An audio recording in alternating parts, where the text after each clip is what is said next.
¿Cómo hacer este efecto de sonido? Primero sacamos una atmósfera.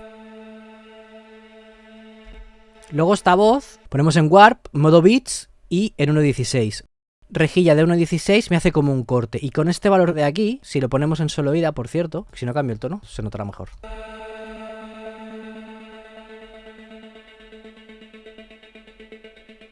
No me gustaba tan grave y le subí una octava.